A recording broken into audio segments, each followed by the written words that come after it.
I wasn't black, but I read that book and I wept.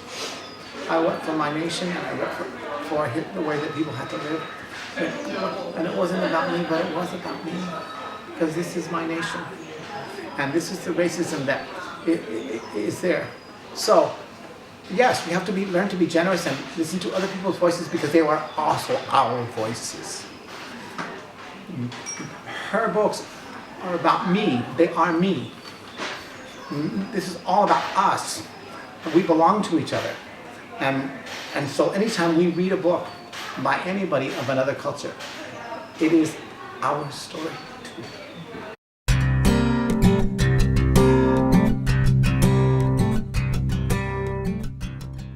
Well, as I said, you've both written books that we can say are own voices novels. How do you feel about the term own voices? Are you familiar with it? Well, I think the term own voices arose out of this idea that people from marginalized groups didn't really have enough representation. And I do think that in some ways it's become, at least in the States, a little bit problematic in the way that it's being used. The idea is, I mean, in my mind, our shelves should reflect our world. And I think that as authors coming from, groups that have been traditionally marginalized, I think it's really important for us to be able to tell our stories and share our stories in a way that's as authentic as possible. And for too long, so for example, when I was growing up as a kid, at least in the States, there were no books with Indian Americans or Muslim Americans in them really, and now I feel like I have this opportunity and this privilege to write some of those stories, and I think it's really important for every child to see themselves as a hero on the page, and I hope that's what the Own Voices kind of movement will help create. Sounds beautiful. How do you feel about it, Benjamin? I've been writing for 35 years. Yeah. I've always owned my voice, and I've always written about Mexican American characters. I've written adult books and poetry. Yeah. And it's always come from the voice of my community. Why would it come from anywhere else? I don't.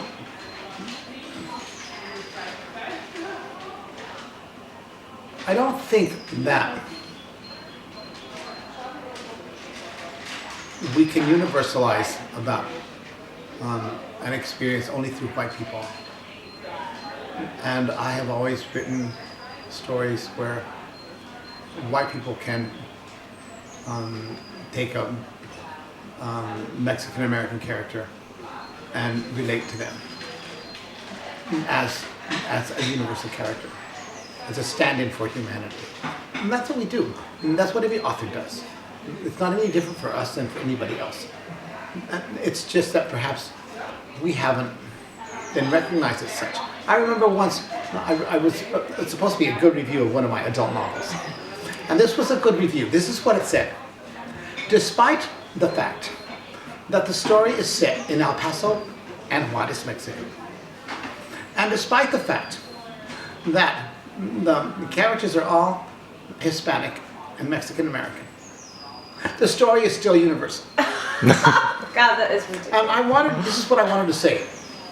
Yeah. It's like really, despite that fact, that only says something about the reviewer and about the audience, and not about my books. No. Yeah. And that was a good review. That's a person who loved that book. So I think that we have to grow up, and it's almost saying, why is a book about two gay young men who fall in love? How does that prevent the straight people from reading this book? How? In what way? It's about two young men who are struggling to become man. And all young men and all adults and young women understand that journey. So that journey should represent all young people. It isn't just about being gay, it's about the difficulties of discovering one's body. And that's what you do when you're an adolescent, right? Right. You discover, well, what is your body? It does tricks, and I don't know what to do with my body because it's never done this before. And all young people go through that. And so that voice belongs to all young people. So, yes, own voices. We write out of our own voices, as should every author. But everyone should listen to our voices as much as they listen to anybody else's, because we're not chasing people away. We are representing white people too, not just ourselves. You know, it's interesting because in America, obviously, white is kind of the default. It's considered the normative experience. And I was at a conference of librarians, and a librarian from a small rural area asked me this question. She said, well, I live in a town that has no Indians and no Muslims.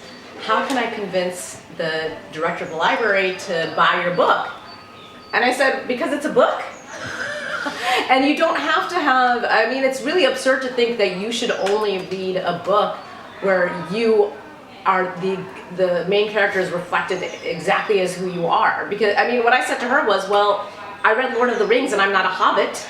So you can, and you should read widely and vastly and outside of what might seem to you to be your only experience. I mean, that was actually shocking when that librarian said that. Well, I also think that we should be generous readers. You know what? Because in my generation, there were so few books about.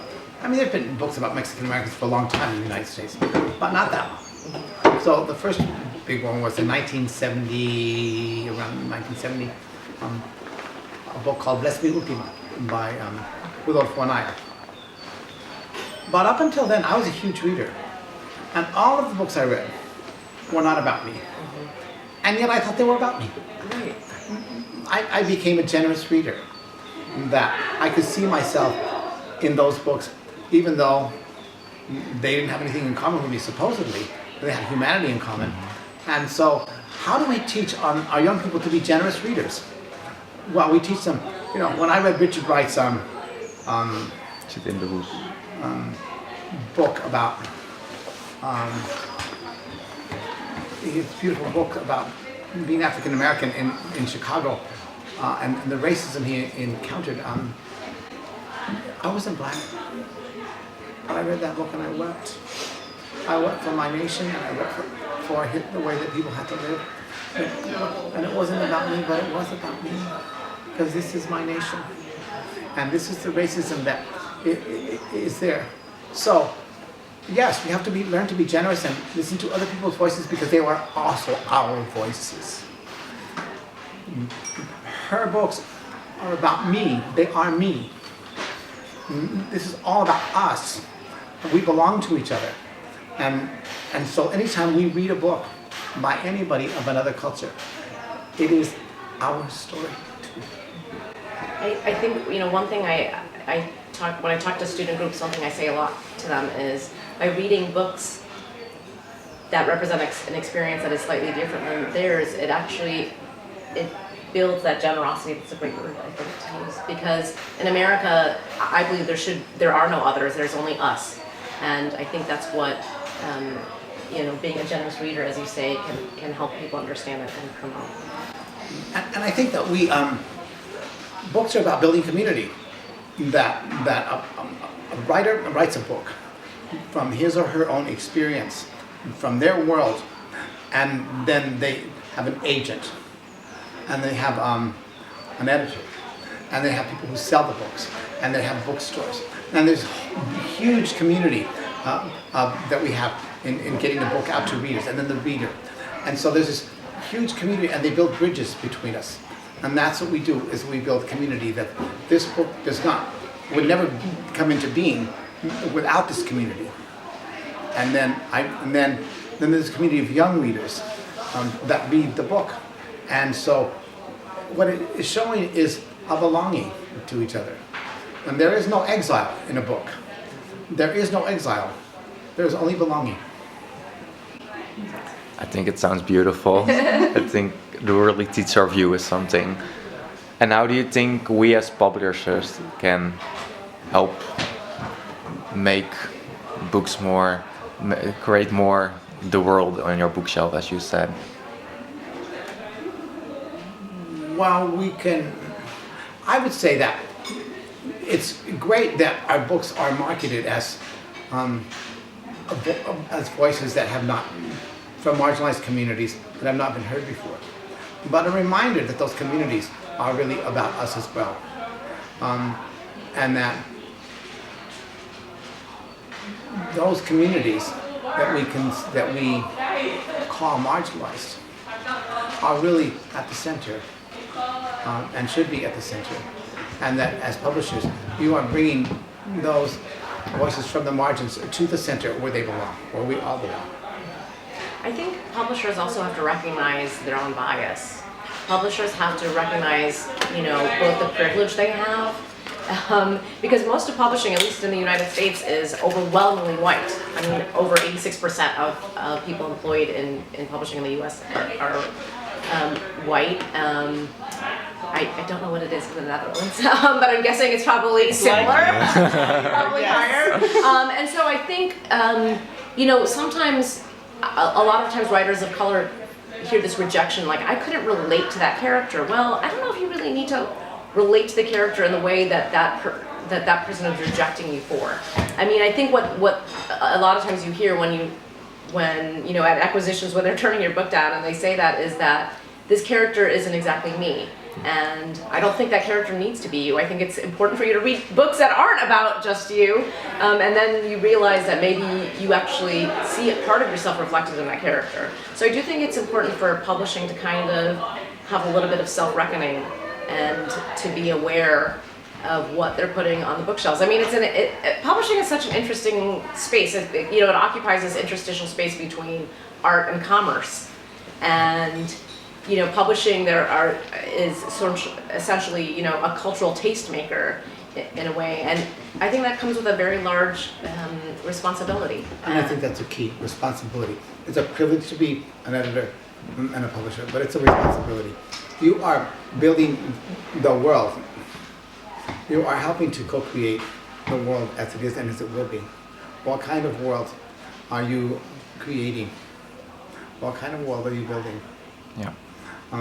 Are you going to be stuck in the past, or are you going to help us forge a future that is inclusive of all peoples? Thank you so much.